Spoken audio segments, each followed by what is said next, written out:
to our May RCAC meeting. Thank you so much for all of you that are here, CAC leaders and all that are viewing. That's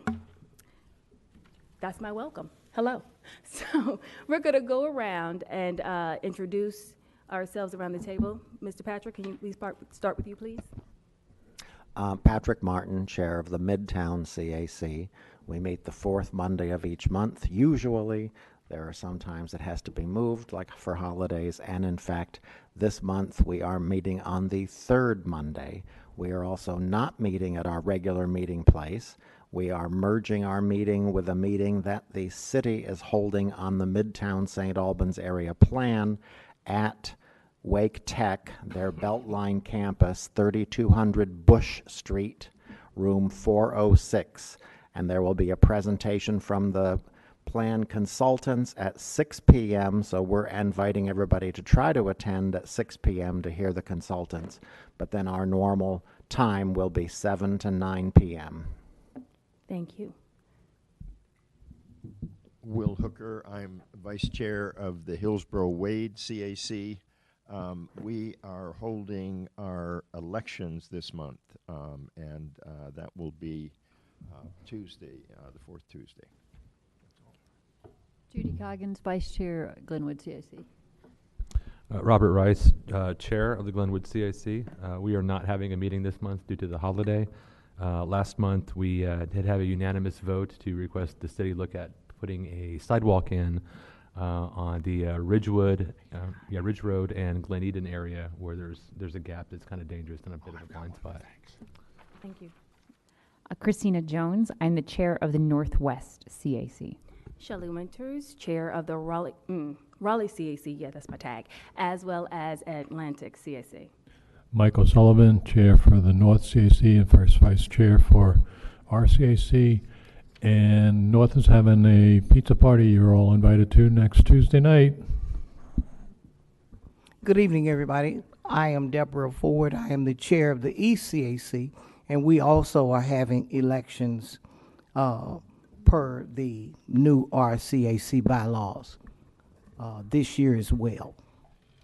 That'll be Monday, the 20th of this month, 7 o'clock, and we are at the Tarboro Road Center due to the renovations at Lions Park, where we normally hold our meetings.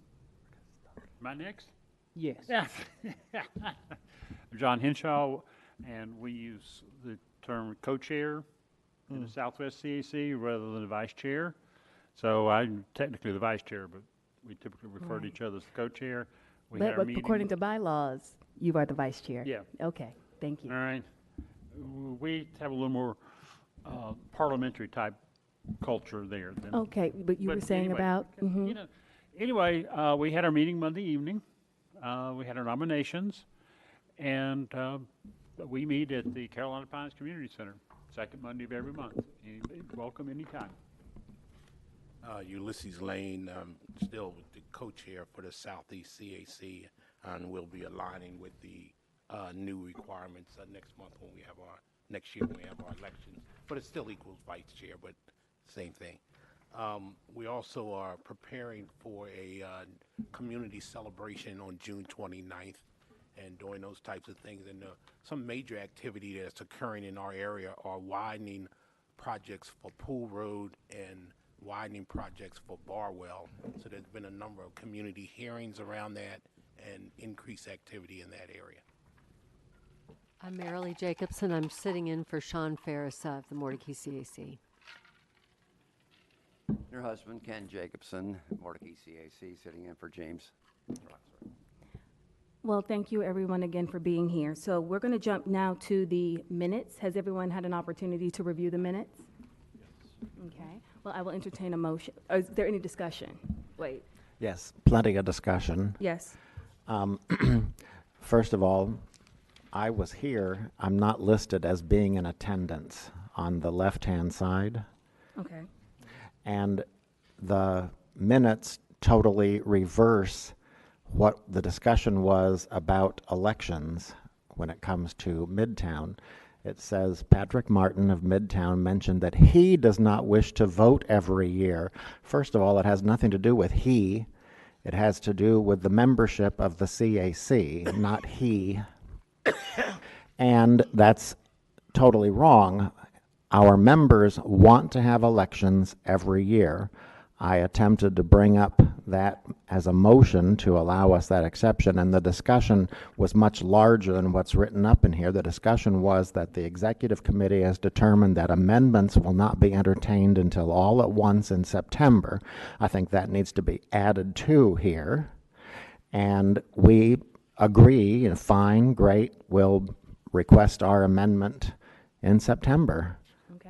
To enable us to have our elections annually. And that is because people want to do it that way. The members want to do it on an annual basis. Understandable. So. Do you have that note? The addendum? Okay, and you had a note as well? Yes, I did. One thing, Patrick, it is mentioned that the amendments will be taken up in September. Okay. The end, Chair, and Madam Chair. Yes. Top of the second page, it says Will Hooker, co-chair of Hillsborough Wade CAC. I'm Vice Chair. Vice Chair. Yes, sir. Okay. Thank you. Thank you. Okay. So is there any other discussion? Okay, I will entertain a motion. Move to approve. I Sorry. I'm sorry. No, I think it needs to be moved to approve With with the the amendments Okay, as stated. Accept the amendment. Okay. So do we need a new, so I need a new second? Is that a nod as a second? Okay, all, so properly moved and seconded. The motion is to approve with the amendments as stated by Mr. Martin. All in favor, say aye. Aye. All opposed, say no. Okay. Any abstaining? Ayes have it. Okay, so thank you for those notes. We will have that updated and sent out. Thank you. Okay, so now to my notes. I just wanted to give back a timeline of what we're going to be doing in the next few months. So it's going to be more so of a bullet situation. So we have requested on May 31st that any feedback that our CAC leaders have regarding the guidance document, that is then submitted by May 31st. After that, no other information will be entertained as we begin to create a finalized document for a finalized guidance document. Secondly, on June 4th, there's going to be a public hearing on the City of Raleigh's budget at 7 p.m. I'm going to be in attendance, and it's also requested that other CAC members are in attendance as well. Again, that's June 4th at 7 p.m., public hearing for the City of Raleigh's budget. Then we're going to June 19th, our next meeting. We're then requesting that there's a budget presentation for us. So put that on your calendar. That's what we're scheduling for June 19th. And then on June 1st, the amended bylaws need to be submitted to Sheila. Say again? July 1st. July 1st. They need to be submitted to Sheila Lynch, Michael O'Sullivan, Michelle Winters, and Christina Jones. After July 1st, no other amendments will be entertained because we need to have a full lineup of who will be on the July agenda. Okay. Another update is that the Boundaries Committee, they have met 3 times already, and they're looking at issues that are being studied, and they're creating a survey to be distributed to CAC leadership and other CACs, distributed by this summer, by the end of summer, to start the to help us plan more so boundary, inclusion, exclusion, remake, and refashioning. Okay? So those are all of the notes I think I have for now. Okay. So thank you for that. So are there any questions? Not necessarily discussion, but clarification on dates? I'm sorry, I saw Robert first. Sorry, just real quick, on the June 4th City of Raleigh budget thing, you asked for CAC members. You mean CAC leadership or Leadership, yes. CAC members? Well, leadership as well as members, because the budget does impact all of us. Okay. So again, to show a presence that we are very interested in what is going on, because it does have a direct impact in our various neighborhoods. Yes, Patrick? I'm just wondering if there's a specific format in which you want the requests for amendment changes, Okay. amendments. That's a good question. So more so looking at what the bylaws are now, putting your proposal in yellow underneath them. So we can go like section 1, section 2, we can go like line by line that way. Any other questions? Was there 2 other dates, Chair, that you gave other than June the 1st and June the 4th? May 31st, feedback on guidance document. May 31st? Yes. June 4th, public hearing on the budget. All right. June 19th, we're requesting to have a budget presentation for the RCAC meeting. And then July 1st, all submissions for your CAC's amended bylaws need to be sent. After that date, we will not entertain any other conversation or documentation. Any other questions about dates? Okay.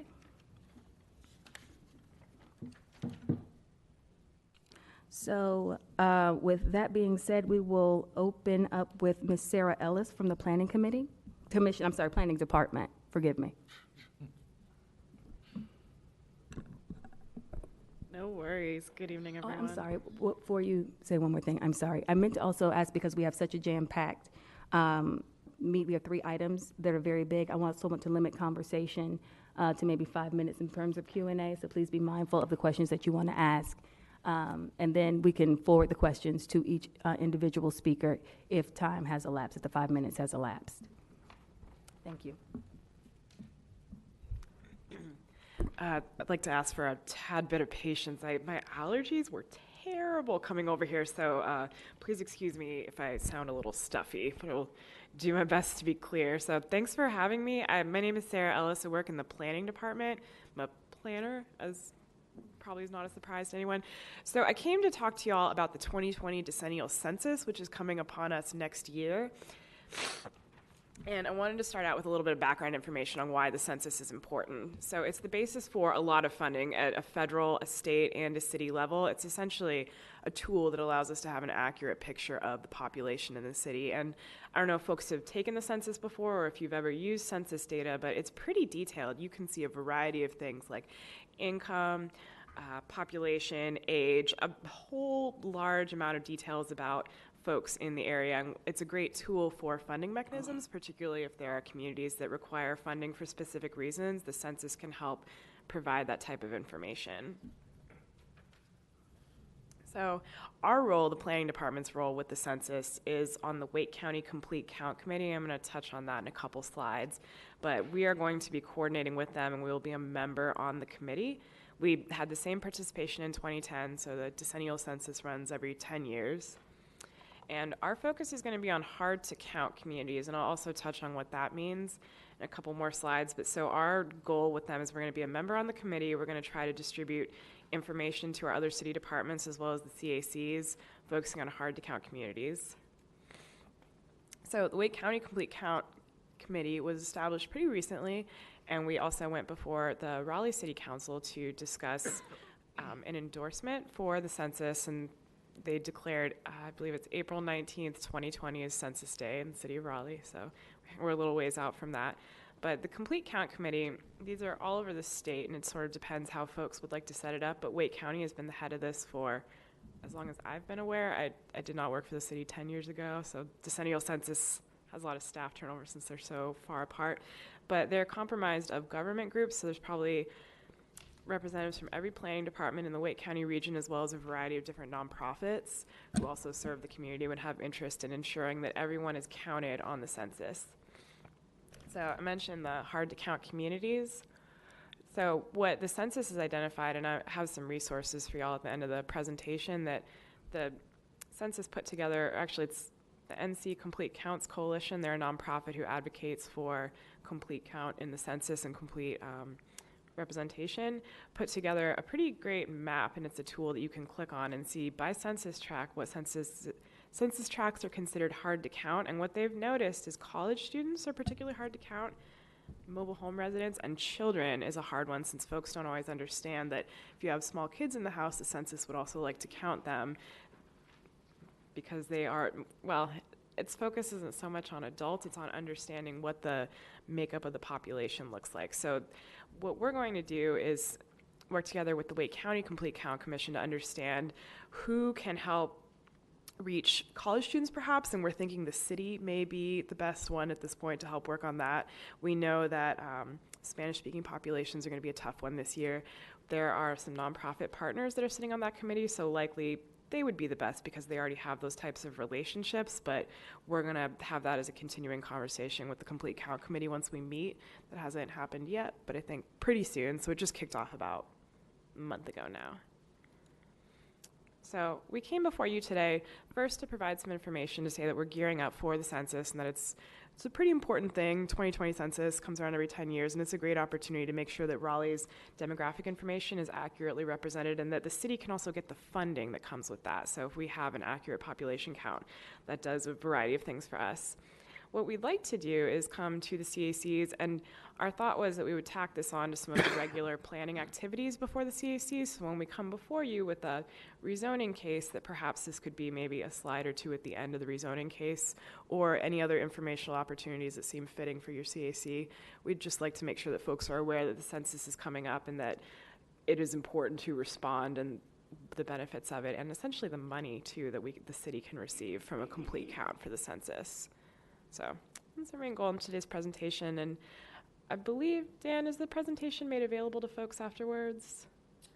Or possibility? I have to check, quite honestly. Hopefully we can coordinate that. Added some links in mine. But we can definitely get sent to these guys. Oh, that'd be awesome. Yeah, so I sent a couple links. I think of particular interest might be the hard to count communities, so it's broken down by census tract, but there's a few others, and I just wanted to mention the census is hiring for a number of jobs now, so if your communities are interested in jobs that they are temporary, but they pay $17 an hour, so there's some nice opportunities, and we, in partnering with the census, just wanted to make folks aware this is a nice opportunity for the public. So that's all the information that I had. Clear those circles, and I'd be happy to answer any questions. I'm sorry, hold on, I saw Will.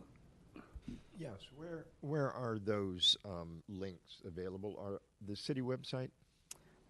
I don't have them on the city website. I would like to coordinate with Dan, if I may, to make sure that they're all sent to everybody. I made a note. I'll get them out to everybody. Okay, thanks. Okay, and it seems like we have a little bit more time, so did you wanted to ask your question? I have a little bit of a question regarding your comment about college students. You know, are we going to end up double counting them? Because I would think most of them will be included on their parents' census data, since all the surveys go out to every household in the country. Mm-hmm. So are we going, end up double counting? That's a good question. I have a lot of confidence in the census to have thought through this type of question. I need to get some more information. What I would think is that I don't know that the census is defining this similarly to taxes, that if the students are tied to their parents' income, that wouldn't necessarily tie to census funding, that if they are City of Raleigh residents, then that would be where the census is looking to identify population. That's a good question. That was a very good question. Okay, well, thank you so much, Ms. Ellis. Thank you. Yeah.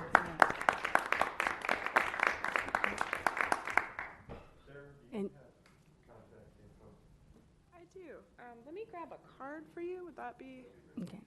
And while we're waiting for our next speaker to come, I would also like to acknowledge Chair Toshiba Rice from the Forestville CAC, as well as Vice Chair Charles Rodman from South CAC, and thank you for your attendance today. Next, we have Verna Best.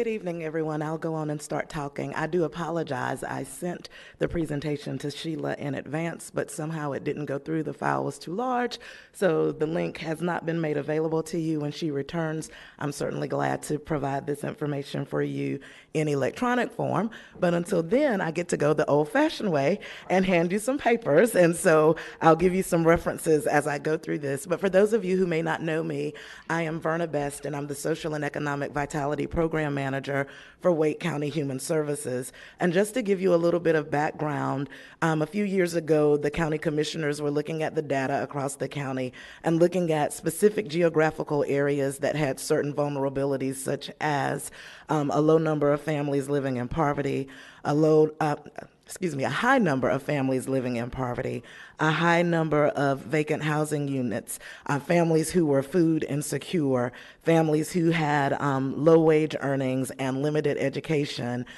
seniors aging at home or trying to age at home, as well as youth who may have been idle. And they found out that many of those vulnerabilities were higher or more prevalent in two specific geographical areas. Those areas were Southeast Raleigh, as well as the eastern part of the county. Since I am presenting to the Raleigh CAC, I'm not going to give you a lot of information about what we're doing in the eastern part of the county. I'm going to concentrate my thoughts around what we're actually doing in Southeast Raleigh as it relates to social and economic vitality.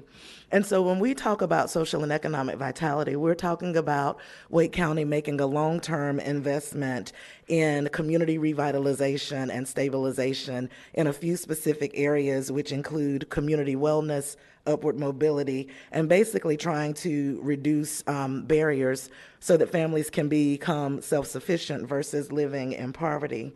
We do that, as you can see from your handout, in 3 or 4 specific ways. One of them is through engagement. We believe that everything we do needs to not be done to or at or for the community, but working with the community residents. So we don't want to be a government program that's forcing people into a box. We want the community to lead us in these efforts so that we make sure that we are meeting the needs and helping them to achieve their own desired level of self-sufficiency. So amplifying the community voice is one of the tenets of the work that we're doing. We're also looking at education and upward mobility, economic opportunity, primarily through entrepreneurship and capacity building.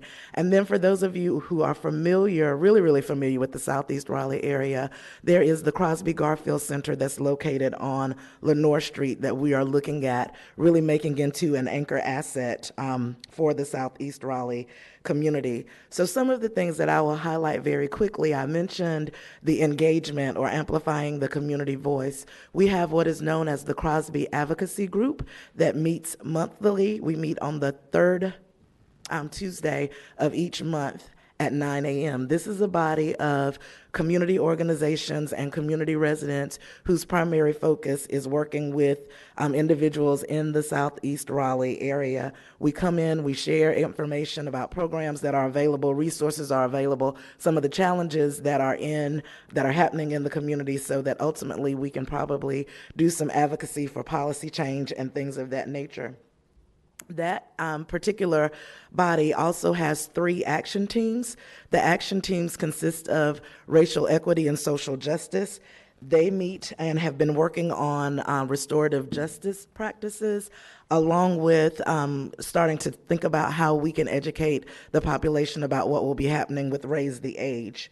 We also have a training for labor market value and upward mobility action team, which does basically what the name is suggesting. They are looking at different ways that we can have cradle to career opportunities for families to have thriving incomes so that they don't just have a job, but that we're forward thinking about what's coming into the community so families can be prepared for jobs that lead them to a higher economic status.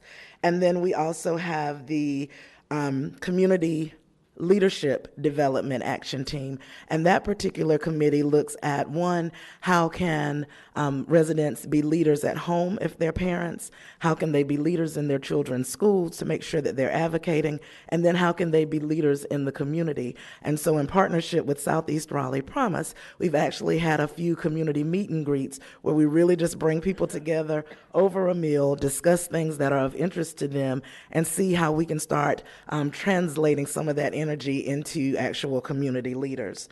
So that's some of the way that we've worked to amplify the community voice.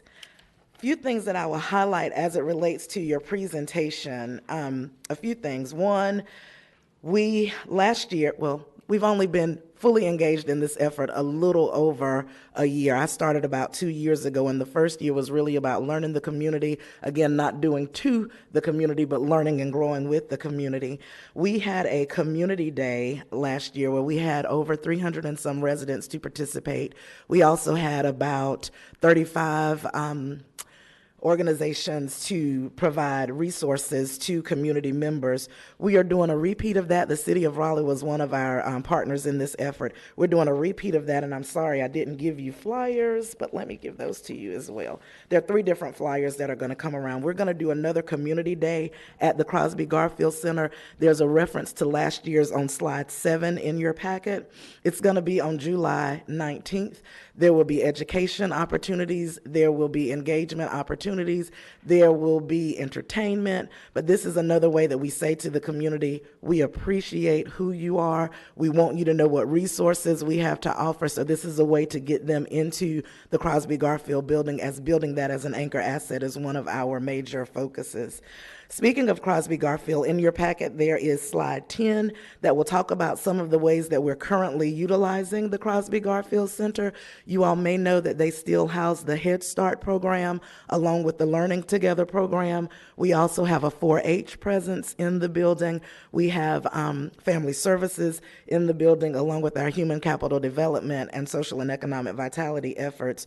So far, we've had multiple training opportunities at the Crosby Garfield Center to include Cramden Institute doing computer literacy for seniors, Jobs for Life, Step Up Ministry, Day-to-Day Dads, SNAP Ed, KCSSU, Youth Mentoring. There's almost always something going on at Crosby Garfield, and we don't know that many of the residents know this, so we're hoping that you all can help be our mouthpieces to spread some of this information.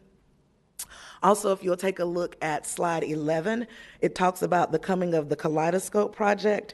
And I don't know how many of you are familiar with the Kaleidoscope Project, but they have efforts to do some placemaking where they build positive relationships. They use nature to nurture, creating diverse spaces and activities to foster resilience in young people. So we are going to be working with them, and on the site of Crosby Garfield, we anticipate having a pollinator garden, a music garden, a history walk, because we know that the history of Southeast Raleigh is something that's very, very important to residents, as well as something to do with the rainwater project. And I'll be the first to tell you, I'm not strong in that area, but I know we're working on something.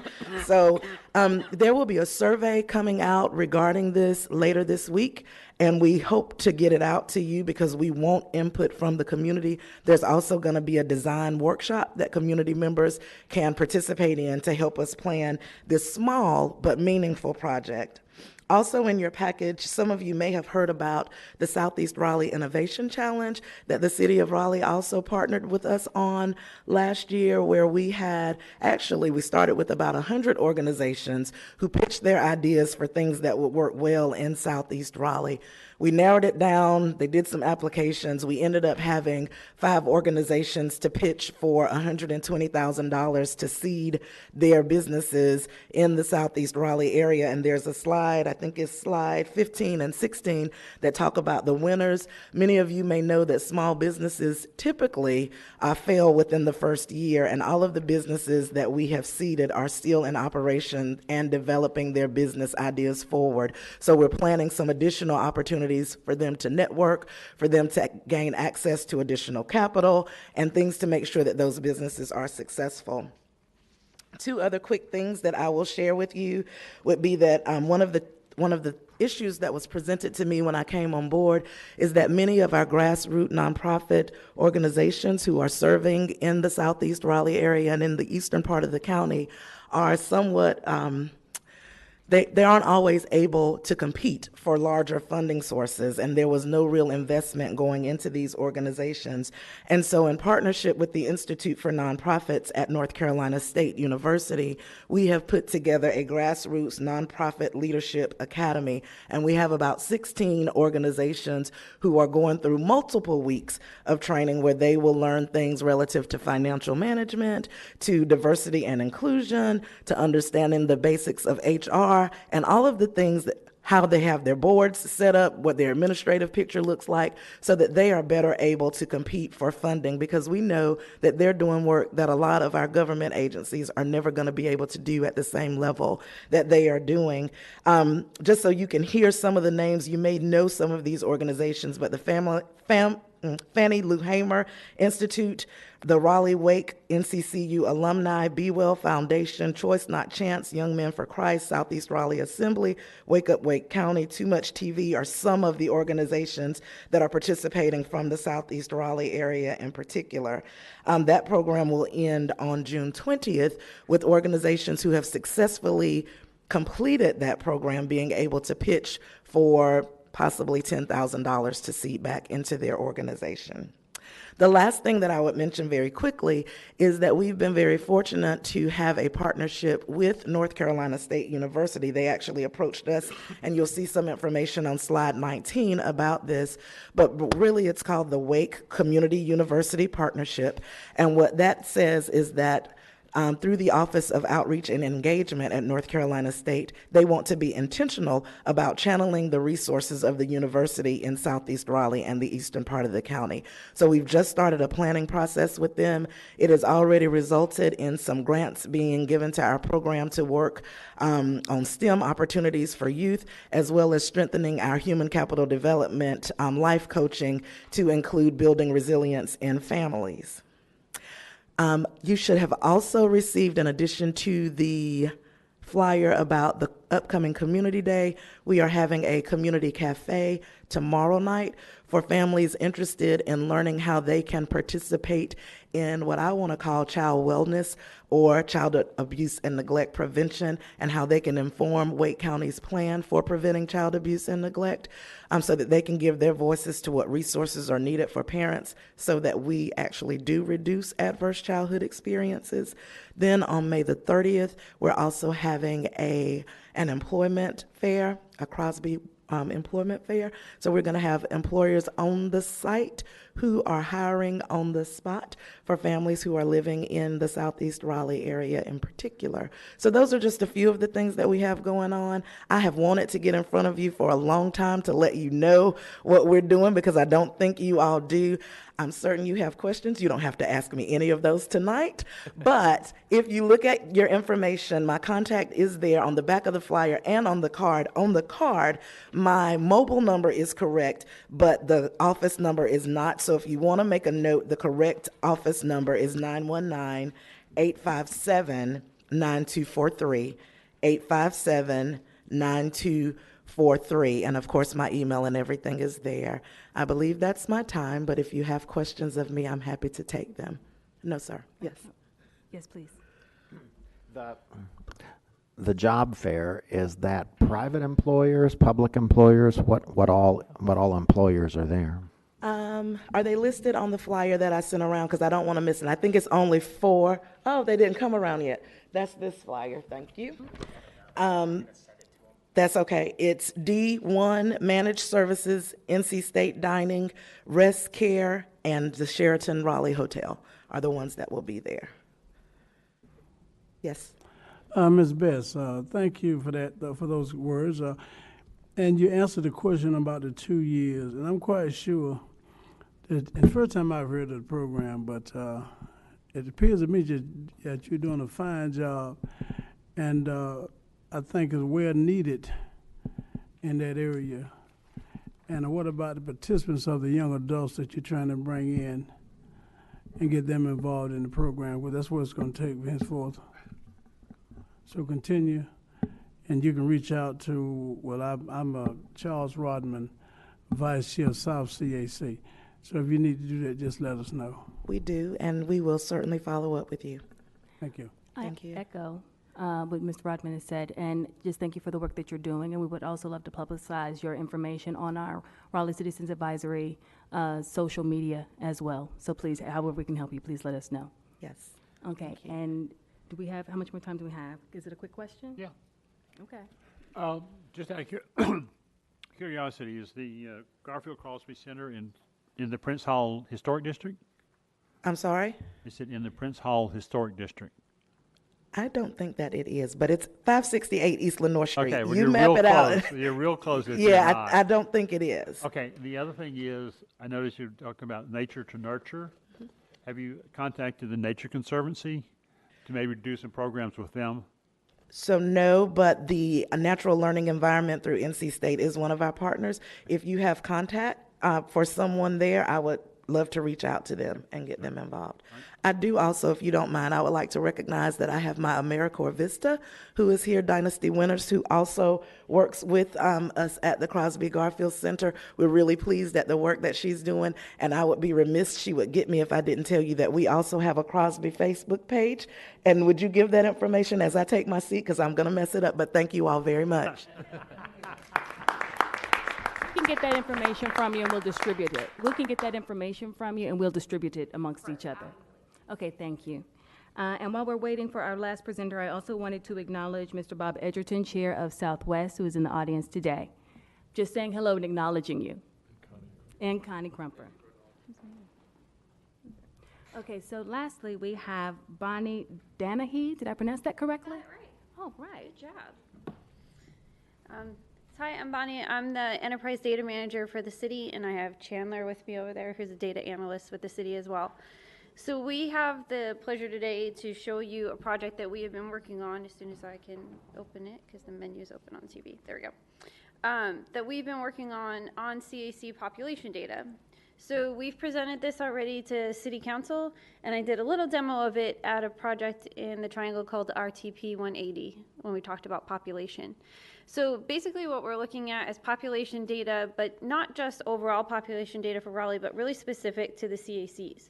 So what we've done is we've taken information that can be used by neighborhoods, by citizens, by businesses, and by the government ourselves, and put that information by CAC, so that we can look at some demographic information about your CACs. So if you ever wanted to know like the average house price in your CAC area, or population, or how it breaks down by education and gender, housing units, so we look at things like owners versus renters. So we have all that information available to you on this dashboard, and our idea, hopefully, if we goes well today with you guys, is to make this public tomorrow on Open Raleigh. So that's our website where we share our data sources out to the public.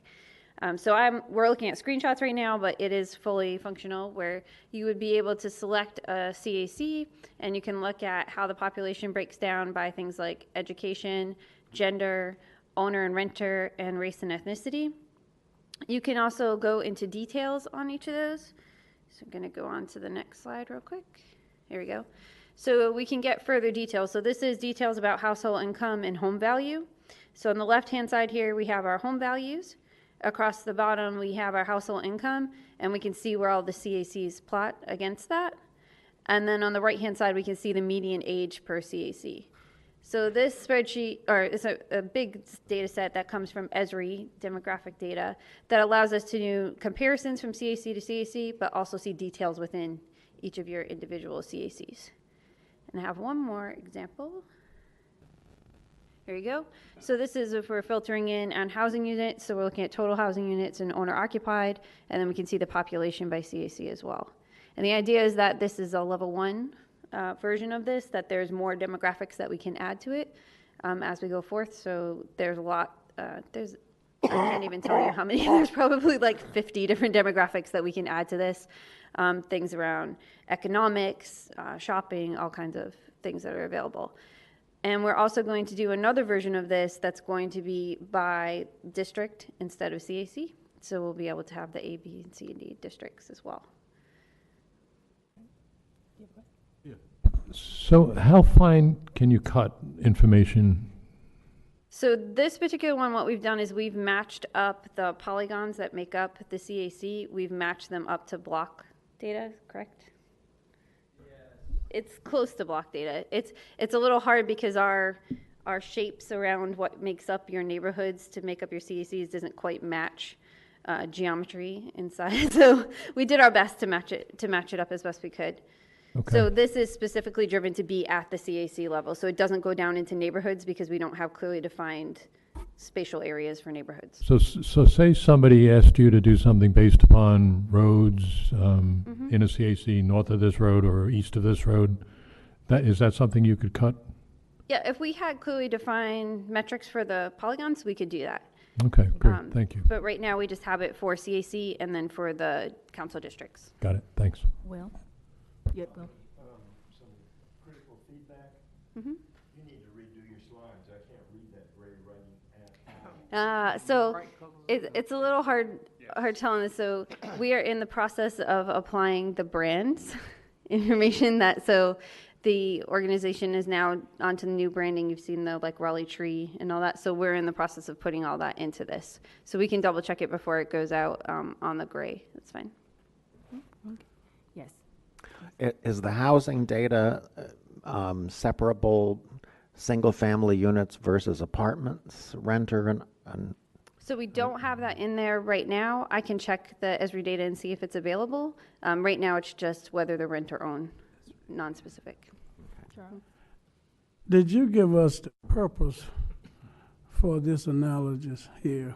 So this came out of a project with Dan, actually, with Housing and Neighborhoods, where we were trying to provide demographic information around CACs, and we haven't really been able to do that before because we didn't have those defined blocks.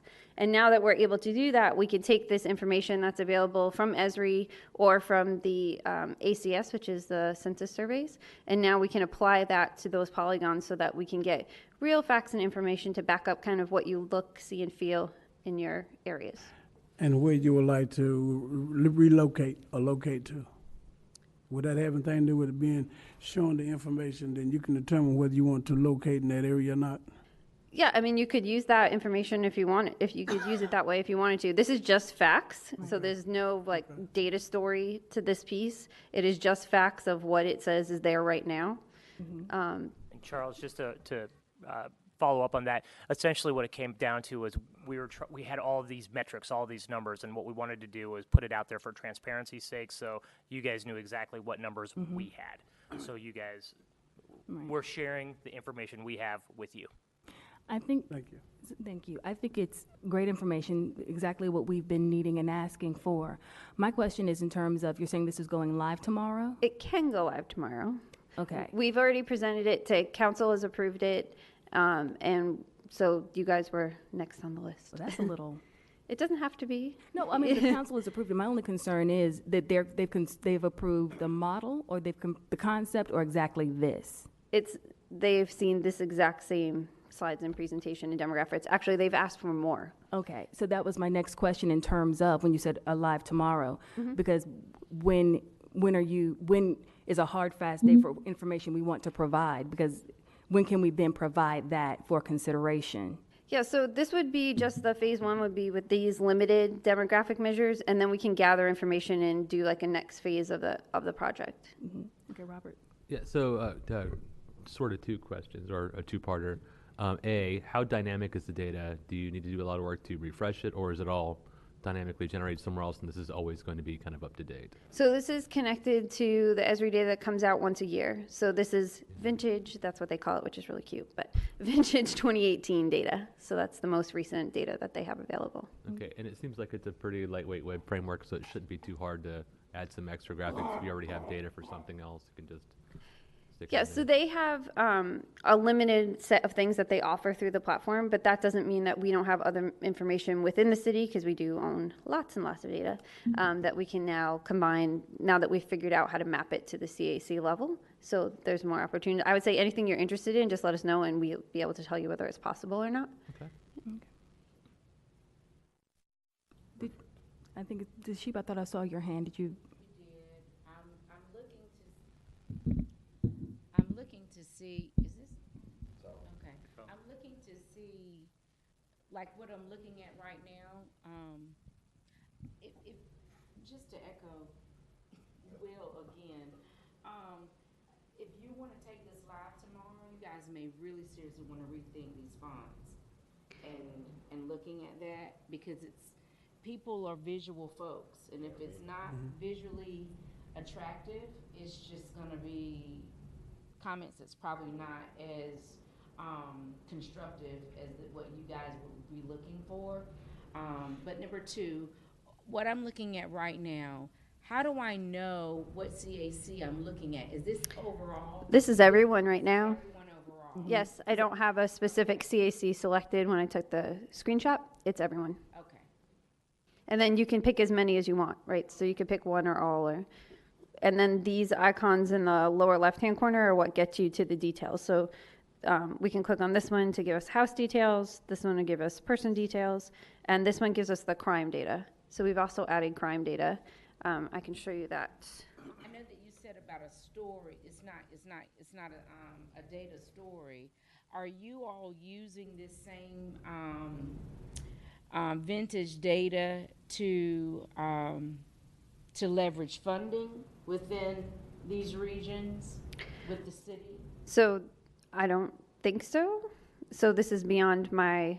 So it just sounds like they've just created the frame, the information. So Correct. beyond the scope of how it's used, it sounds like it's beyond your scope. You're just providing the data in form. Yeah, so I'm the technical resource, not the functional resource for it. So that would be more on the other side of the column there. This particular data set that I'm showing right now on the crime data, this is actually already on open data. We just made a graph out of it. So we provide daily crime incidents. That gets posted every day, and then we have another view of it that is the total crime. This particular view we're looking at is 3 months, and so you can see number of crimes by CAC, and then you can see them by crime type, and then you'd be able to, in the live version, click on a crime type and see that crime type across the CACs. Might be good to show per capita.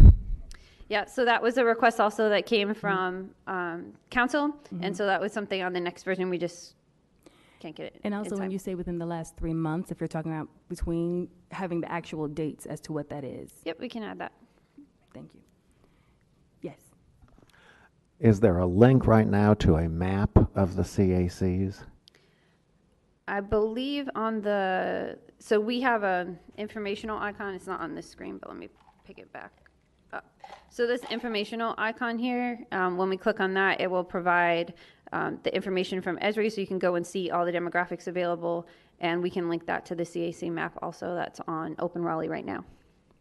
And I'm sorry, one more question. This will this be housed under our CAC? So we'll put it on the open data site, and then we can give Dan the link to it, and he can put it on the CAC pages as well. That'd be great. Yes. A specific on the numbers, like you've got the average household income of 81.4. Okay, averages are very misleading. That should have a median household income, not an average. I can see if it is available from Esri. Yeah. We'd have to check. I don't know them off the top of my head. Yeah.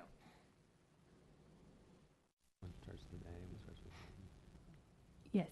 I can see how this data would be very helpful to the boundary committee that we have going, so we can look at, you know, what we're looking at across all the CACs. Just for a moment, can That's you why I asked that question. Can you click to the actual CACs and we're listing in terms of population, just for a second as It's you a made that screenshot. statement? I can't click on it. Oh, you can.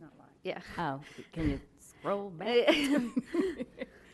So this is the front page, and then this is the one that has the median age, and this is the one with the population. Is that's the one? Is this what you're talking about in terms of population? Oh, you can't see. Okay. No, I It's population on the side. My- Eyes on the side. I see. Yeah. Okay. I can read it if I get it close. Shall we read it for you? Okay. Okay. So, are there any other questions?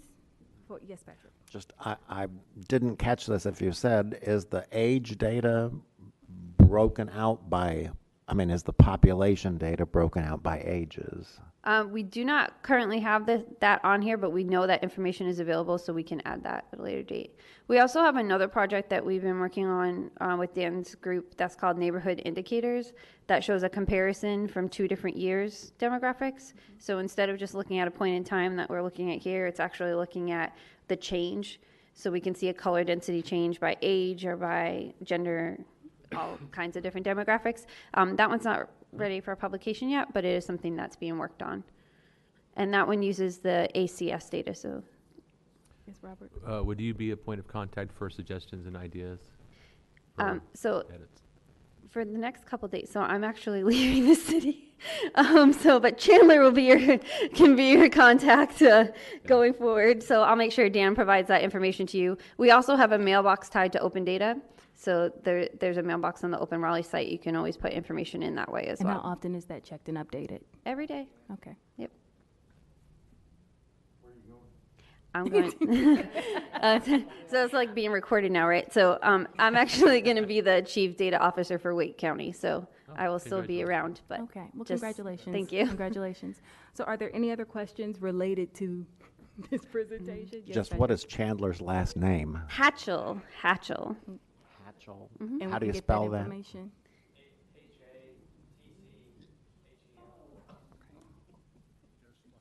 And if you go on data.raleighnc.gov, the open data links, all the open data that we have available is on there, and there's also a link on there to email open data. Okay. And that will get to Chandler and the team as well. And so you said that this is possible for it to be live tomorrow. So were you waiting on our feedback on anything before going live? Yeah, I mean, there's or- certain changes I can make now, and there's other changes that obviously would take a little bit more development and change. So we'll look at the colors and the fonts definitely before we go live with that. As far as changing any of the numbers that are represented, it'd be really hard to do quickly.